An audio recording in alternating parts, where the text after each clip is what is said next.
किन्नर चुड़ैल। गोरखपुर नाम का एक गांव हुआ करता था।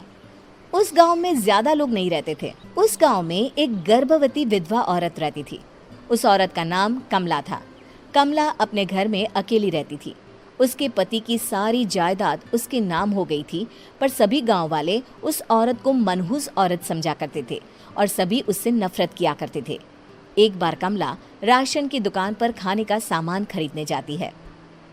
भैया जी, जरा 1 किलो दाल चावल देना। अरे हाय हाय हाय हाय हाय हाय! अरे मनहूस औरत, मेरी दुकान में अपशुगन करवाने आ गई क्या? हैं? चल जा यहाँ से। मैं कुछ नहीं देने वाला हूँ तुझे। भाग भाग यहाँ से, चल जा, निकल। भैया जी, ऐसा मत कहिए। मैं गर्भवती हूँ, मुझे खाने की बहुत जरूरत है। मुझे खाना दे दीजिए। दुकानदार कमला को वहां से धक्के मारकर भगा देता है।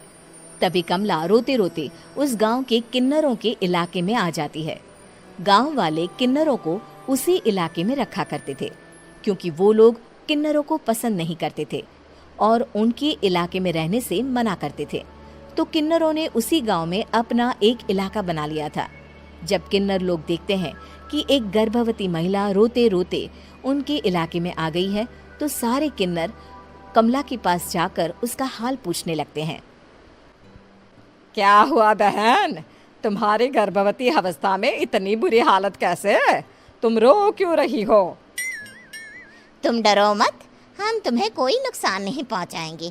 तुम शांत होकर सब बताओ कि हुआ क्या है। मैं कमला हूँ।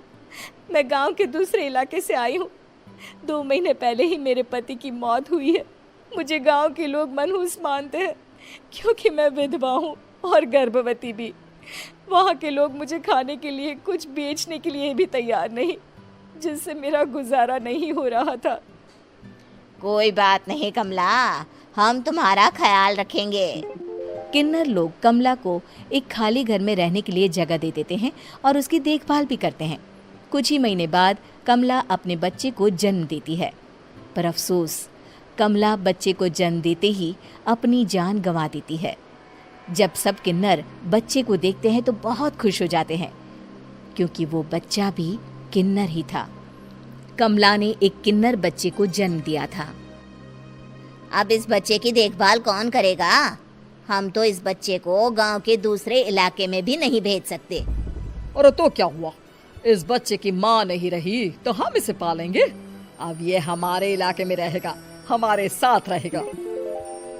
फिर वो किन्नर उस किन्नर बच्चे को गोद ले लेते हैं, उसका नामकरण कराते हैं।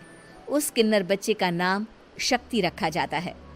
देखते ही देखते शक्ति बड़ी होने लगती है। उसके रंग रूप बहुत सुंदर थे। वो बहुत सुंदर किन्नर दिखती है। एक दिन शक्ति एक किन्नर से पूछती है, माँ जी सुनिए ना, ये गांव के दूसरे इलाके में भी तो लोग रहते हैं, तो हम वहाँ क्यों नहीं जाते? हम उनसे अलग क्यों रहते हैं? शक्ति, क्योंकि वो लोग हमारे जैसे नहीं, वो लोग हमें पसंद नहीं करते, इसीलिए हम उनसे अलग रहते हैं। क्यों? वो हमें क्यों पसंद नहीं करते? मुझे एक बार उस इलाके में जाना है।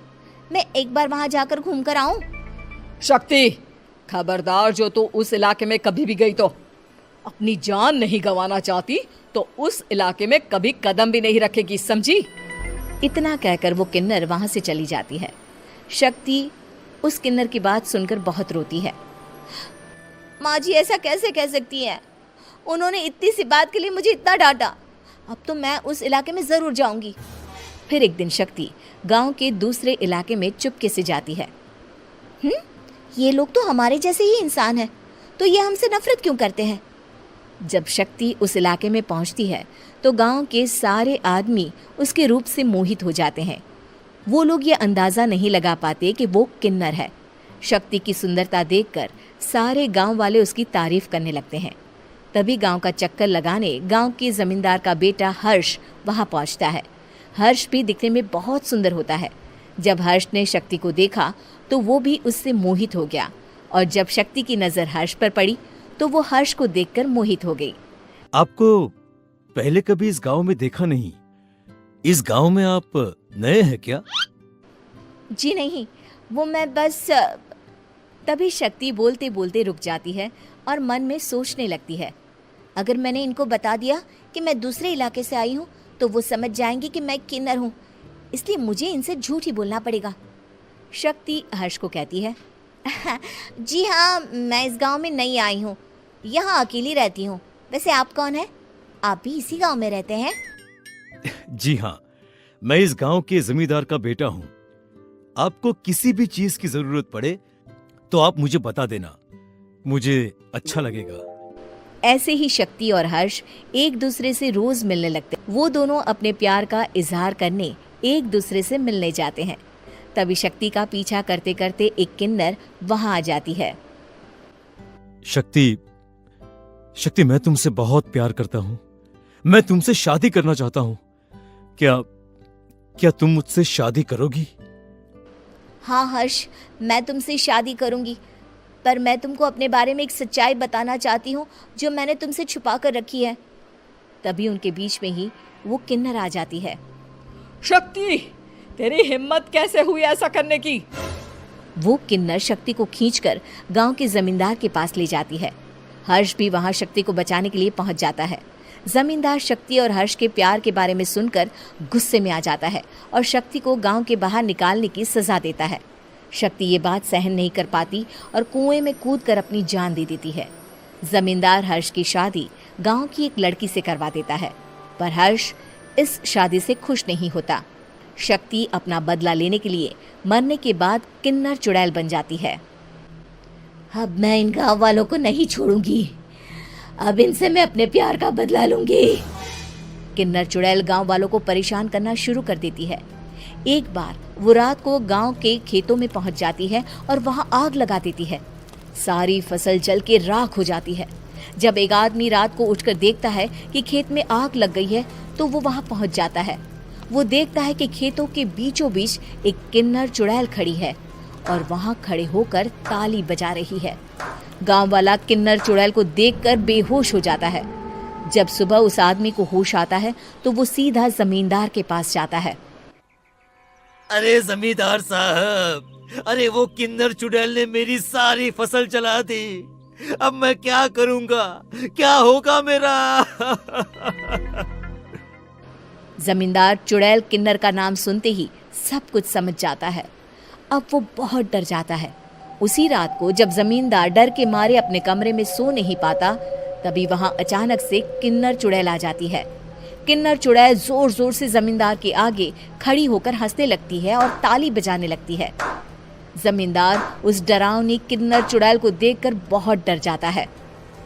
तूने मेरे साथ बहुत बुरा किया, अब मैं तुझे जान से मार दूंगी। नहीं नहीं नहीं नहीं नहीं, मुझे माफ कर दो, मुझे मत मारो। मैं कभी ऐसा दोबारा नहीं करूंगा। अब तुम जो बोलोगी वही मैं करूंगा। ठीक है, मैं चाहती हूँ कि किन्नर इलाका गांव के इलाके से जुड़े और गांव का कोई भी आदमी किन्नर समाज से द्वेष ना करे, उससे नफरत ना करे, नहीं तो मैं सारे गांव को मार दूंगी।